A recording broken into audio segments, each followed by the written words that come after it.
Before the flood erased everything, the giants didn't just have size, they had weapons. Enoch watched them. God destroyed them. And the reason why has been buried in texts most people will never read. There is a chapter of history that no classroom will teach you. A chapter that didn't end with a civilization fading slowly into dust. It ended with water, with judgment, with a hand so decisive that what was buried beneath that flood was not just bodies and cities, but an entire category of knowledge that God himself decided the world was not safe to carry forward. And if you think the story of Noah is simply about rain and a boat, then what you are about to hear may shift something deep inside you, because the Book of Enoch, the ancient text that the earliest followers of God knew and quoted, tells a story far more terrifying and far more specific than what most pulpits will ever say out loud. We are not talking about myths, we are talking about recorded testimony. Enoch, the great-grandfather of Noah, walked with God. The Bible says that plainly in Genesis 5:24. He didn't die, he was taken, and what he saw before he was removed from this world, he wrote down. He described sons of heaven descending to earth, binding themselves to women, producing offspring that towered above ordinary men, beings the text calls the Nephilim, the giants, the ones who consumed everything in their path. But there is something in the account of Enoch that rarely gets the attention it deserves. It is not just their size that made them dangerous. It is what they knew. It is what they built. It is what they carried. The Book of Enoch in chapters 8 and 9 gives us names. Not vague references, not poetic metaphor. Names of the Watchers, the fallen ones who descended, and the specific knowledge each one taught to humanity. Azazel taught men to make swords, knives, shields, and breastplates. He showed them how to work metals drawn from the earth, metals that, up to that point, had not been weaponized. Semjaza led the group. Armaros taught the resolving of enchantments. Barakijal taught astrology. Kokabel the constellations. And so it goes, a specific curriculum, almost like a school of forbidden technology, delivered to a pre-flood world that was not ready for it. The archangels Michael, Uriel, Raphael, and Gabriel look down at the earth in this text and say in Enoch 9:1 that the earth is filled with blood and unrighteousness. Think about that. The angels themselves are crying out to God because of what has been unleashed. And what they describe is not just moral corruption, it is technological corruption. Weaponized knowledge in the hands of a civilization that combined it with the strength of giants who, according to the text, grew to sizes that defied every natural boundary. Some ancient manuscripts within the tradition of the Dead Sea Scrolls and the Book of Giants, the Aramaic fragment found at Qumran, speak of these beings as consuming not just the food of men, but the men themselves when the food ran out. They were a catastrophe walking, and they were armed. Now, when you hold Enoch 7:1-6 in your hands and read it slowly, something uncomfortable happens. Because Enoch doesn't describe primitive brutes.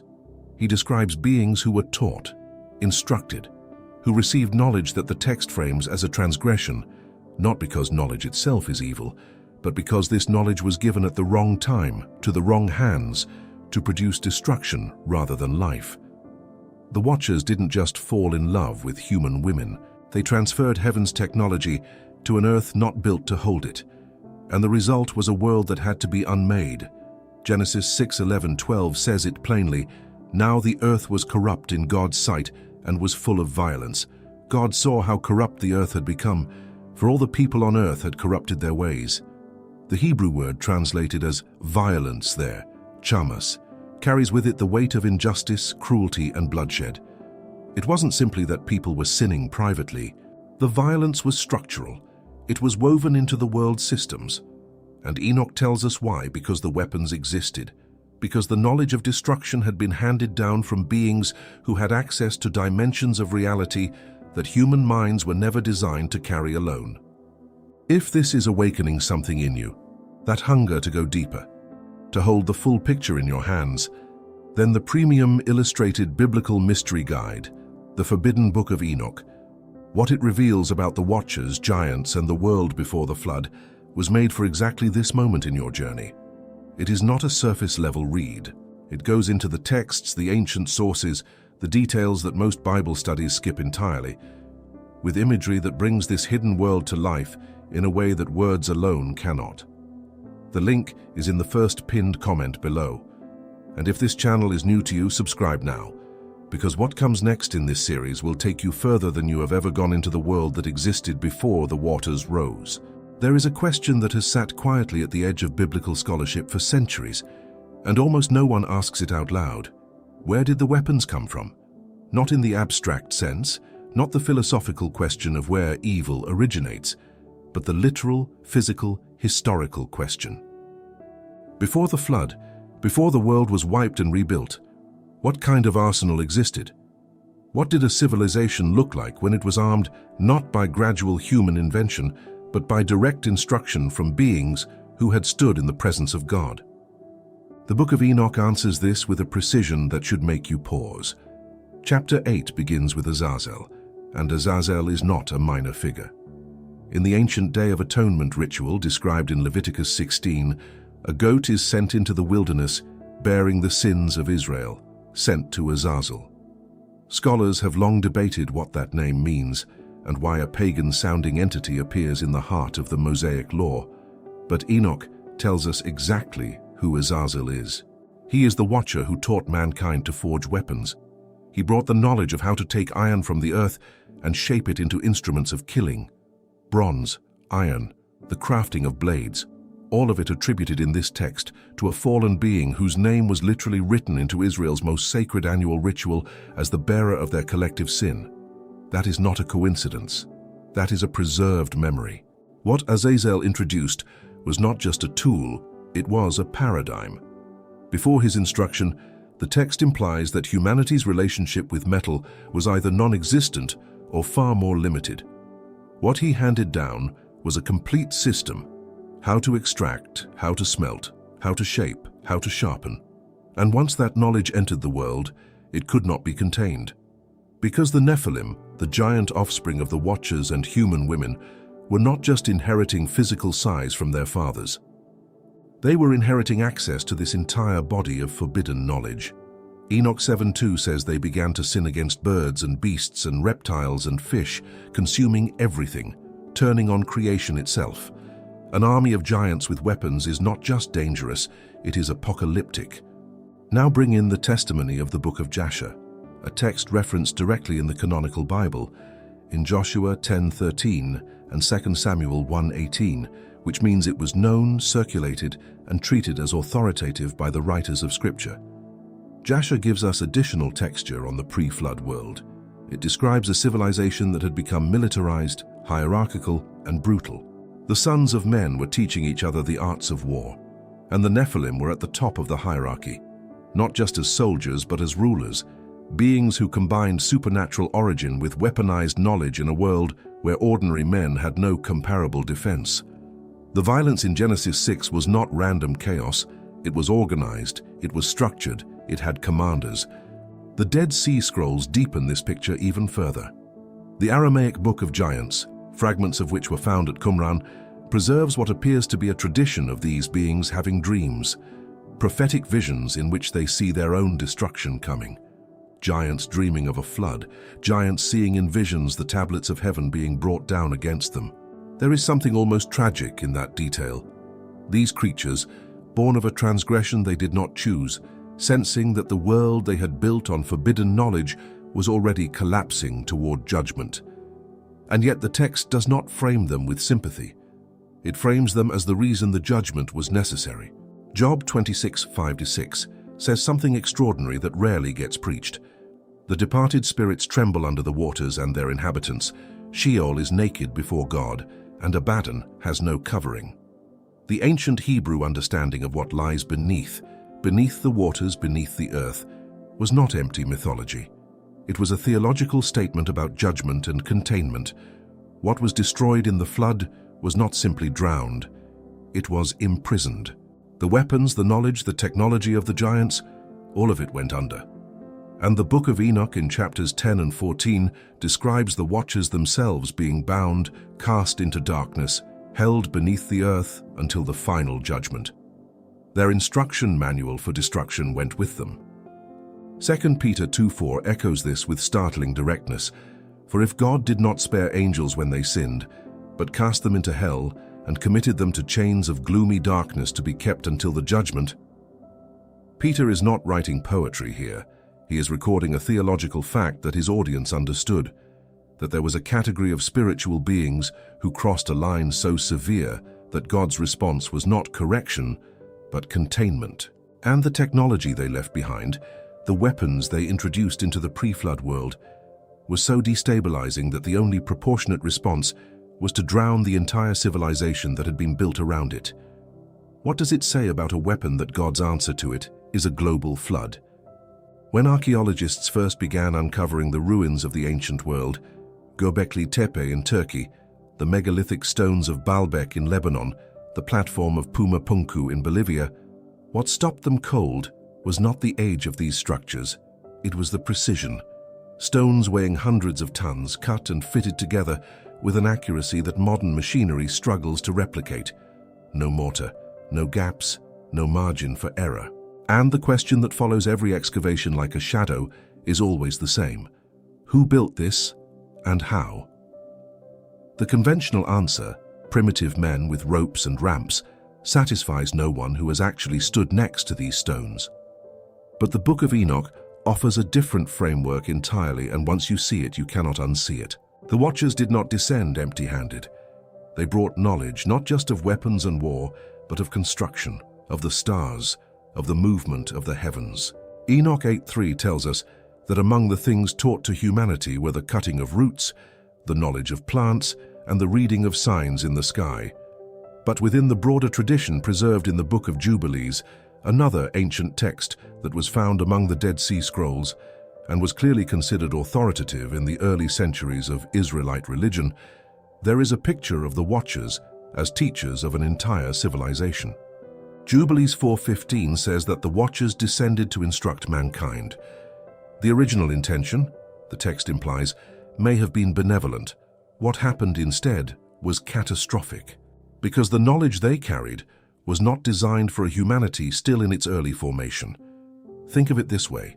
You would not hand the blueprints for a nuclear reactor to a civilization that has not yet developed the ethical and social infrastructure to manage what that reactor could do.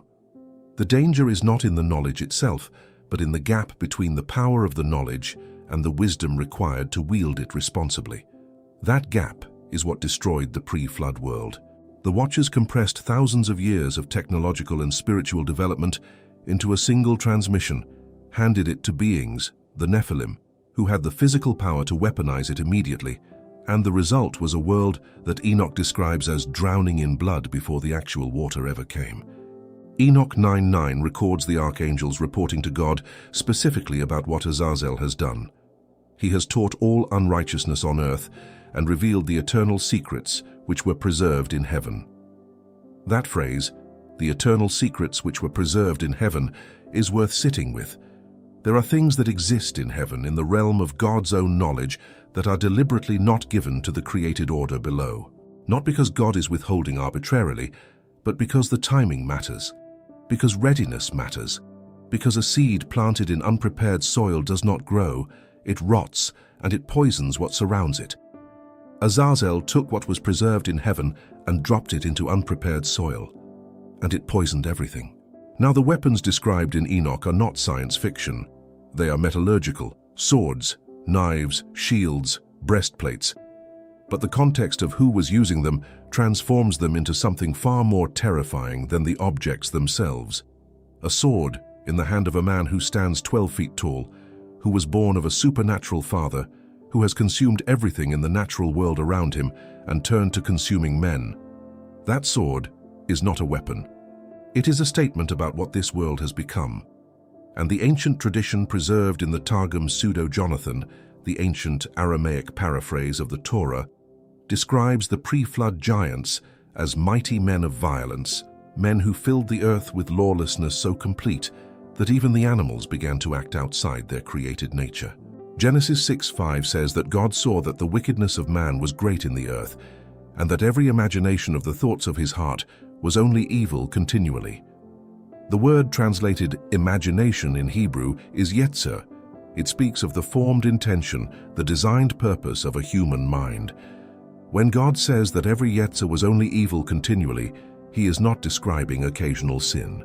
He is describing a civilization whose entire creative and intellectual capacity had been permanently redirected toward destruction. The weapons were part of that. The architecture of a world built around forbidden knowledge, its science, its industry, its military structure, had produced a humanity that was, in God's own assessment, irredeemable in its current form. Jude 1:6 holds this testimony with the gravity it deserves. And the angels who did not stay within their own position of authority, but left their proper dwelling, he has kept in eternal chains under gloomy darkness until the judgment of the great day. The weapons are gone, the giants are gone, the civilization is gone. But the beings who introduced that technology into our world are still bound, still held in the darkness that the flood's judgment assigned to them, waiting for a final reckoning that the entire New Testament treats as certain and coming. What was destroyed by water is not finished. It is waiting. There is something the church almost never talks about when it comes to the flood, and it is not the water. It is the decision. Because the flood was not an accident of nature, not a cosmic inevitability, not a tragedy that happened despite God's best efforts. It was a choice, a deliberate, targeted, surgical act of divine judgment aimed at something so specific that understanding what that something was changes everything about how you read the rest of Scripture. God did not destroy the pre-flood world because people were sinning. People have always sinned.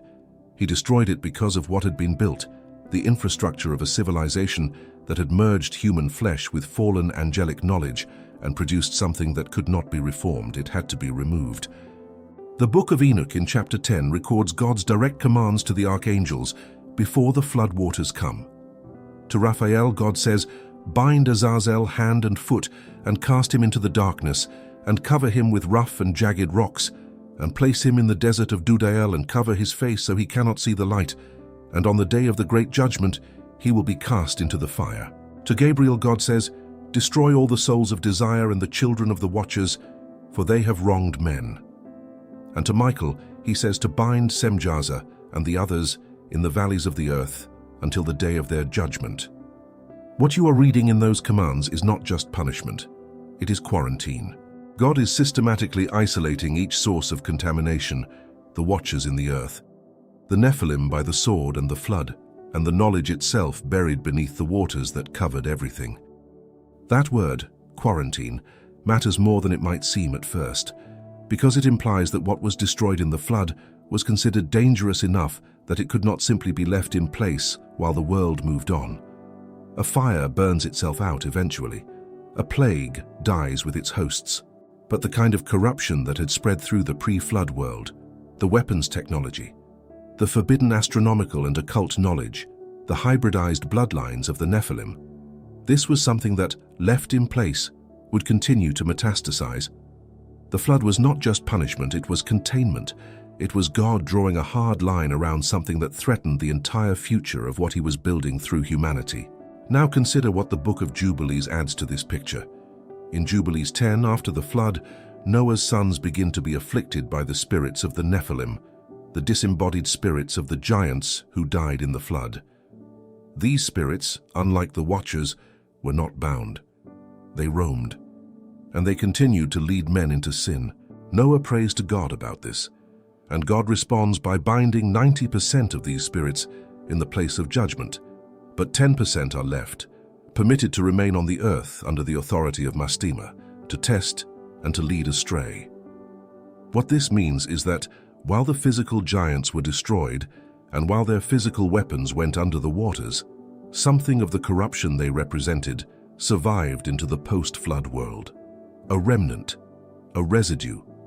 This is why giants appear after the flood. Numbers 13:33. When the spies return from Canaan, they report, "We saw the Nephilim there, the descendants of Anak, who come from the Nephilim, and we seemed to ourselves like grasshoppers, and so we seemed to them." There they are again after the flood in the Promised Land, which means the corruption was not entirely eradicated, it resurged. The Book of Jasher and various ancient traditions suggest that some of the bloodline survived through indirect means, that the post-flood world was not as clean as we might assume, and where the giants returned, violence returned with them. David's battles with the Philistine giants in 2 Samuel 21 are not isolated folk stories. They are the continuation of a war that began before the flood and that runs like a thread through the entire biblical narrative. The weapons of the giants, then, are not simply a historical artifact of a destroyed civilization. They represent a category of power, forbidden, premature, destructive, that keeps reasserting itself into human history whenever the boundaries God established are crossed. Every time a Watcher equivalent transfers forbidden knowledge downward, every time power is placed in hands that are not ready for it, every time the gap between technological capability and moral wisdom is allowed to grow unchecked, you get a version of the pre-flood world. Smaller, perhaps, contained, perhaps, but recognizable. Ecclesiastes 1:9 puts it with the quiet certainty of a man who has seen everything. What has been is what will be, and what has been done is what will be done, and there is nothing new under the sun. Solomon knew. The patterns repeat. The weapons change their shape, but their origin, the impulse to take what belongs to heaven and weaponize it against the earth, that impulse is as old as the first Watcher, who looked down from the mountain of God and made a choice that would cost the world everything. Understanding what was destroyed in the flood is not just history, it is a warning written in water, addressed to every generation that comes after. There is a detail buried in the ancient sources that almost no one preaches, and it concerns not just what the giants did with the weapons, but what happened to the weapons themselves after the flood. Where did they go? The naive assumption is that they sank with everything else, corroded under centuries of water and sediment, and simply ceased to exist. But the ancient world did not think in those terms. The ancient world believed that certain objects, certain kinds of knowledge, carried a weight that water could not dissolve. And the texts, when you read them carefully, suggest that what God buried beneath the flood was not destroyed in the ordinary sense. It was sealed, placed beyond reach but not beyond existence.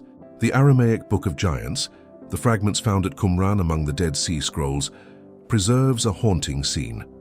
The giant Mahaweh travels on the wind to reach Enoch, who has already been taken by God, to ask him to interpret the dreams the giants are having, dreams of tablets, dreams of destruction, dreams of a garden where all the trees except 3 are being cut down by angels with water and fire. And when Enoch sends back his interpretation, it is not comfort, it is confirmation. What they saw in their dreams was real. The judgment was coming. And the giants, for all their size, for all their weapons, for all the forbidden knowledge their fathers had transferred to them, could do nothing to stop it. The weapons that had made them the most powerful beings on the face of the earth were useless against what was coming from above. That detail carries a theological weight that deserves to sit with you for a moment. Because the pre-flood giants were not weak, they were not primitive. By every measure the ancient texts give us, they were the most formidably armed, most physically powerful, most supernaturally connected beings that had ever walked the surface of this earth. And God unmade them with rain, with water, with the most ordinary substance in the created world, elevated to an instrument of divine judgment so absolute that not one giant, not one Watcher walking free, not one city built on forbidden knowledge survived it. There is a message in that. The most sophisticated weapon in the arsenal of a fallen civilization is still nothing before the will of God. Isaiah 54:17 says it with the authority of a covenant promise. No weapon formed against you shall prosper. That verse is not simply a comfort for personal hardship. In its deepest context, it is a theological declaration rooted in exactly the kind of history we are discussing. The history of a God who looked at a world armed with the weapons of Azazel, fortified with the knowledge of fallen angels, populated by giants who had consumed everything in their path, and still said, "Enough," and made it so. The weapons of the giants did not prosper. The civilization built around them did not endure. And the God who unmade that world is the same God who speaks that promise over you today. But the story does not end at the flood, and it would be dishonest to pretend that it does. Because the Book of Enoch, in its later chapters, particularly in the section scholars call the Epistle of Enoch, chapters 91 through 108, shifts its gaze forward. Enoch is not just a historian of the pre-flood world, he is a prophet of what comes at the end of all things. And what he sees in those final chapters bears a disturbing resemblance to what he described in the beginning, a world again full of violence, A world again where the powerful consume the weak. A world again where forbidden knowledge has been weaponized against the vulnerable. And a judgment again on its way, not water this time, because God promised in Genesis 9:11 that he would never again destroy the earth with a flood. Fire this time. Revelation 29 confirms it. Fire came down from heaven. The weapons of the giants, then, are not merely an ancient catastrophe. They are a type, a biblical pattern, of what happens when the created order reaches for what belongs only to heaven and uses it to build systems of destruction. The flood was the first answer to that pattern. The final judgment will be the last. And in between, the entire arc of Scripture, from Abraham to Moses to David to the prophets to the cross itself, is the story of a God working patiently, persistently, through blood and covenant and resurrection, to produce a humanity that can finally be trusted with the fullness of what he has always wanted to give. Not the weapons of Azazel, not the forbidden secrets of fallen angels, but the knowledge of God himself, poured out, as Joel 2:28 promised, on all flesh. What Enoch saw before the flood was the worst of what happens when that process is bypassed. What the cross makes possible is the fulfillment of what the flood was always pointing toward. A world remade, not by water that destroys, but by spirit that renews. The giants are gone. Their weapons are sealed beneath history. But the hunger they represent, the hunger for power without wisdom, for knowledge without accountability, for strength without righteousness, that hunger still walks the earth.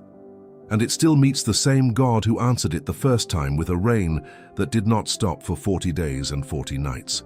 The giants are gone. The weapons are sealed, but the questions they leave behind are very much alive. And if you want to go deeper into what Enoch actually recorded, into the full testimony of the Watchers, the Nephilim, and the world God chose to unmade, the premium illustrated biblical mystery guide, The Forbidden Book of Enoch. What it reveals about the Watchers, giants, and the world before the flood was built for exactly that.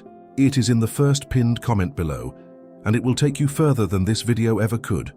Thank you for watching, for seeking, for refusing to stay on the surface.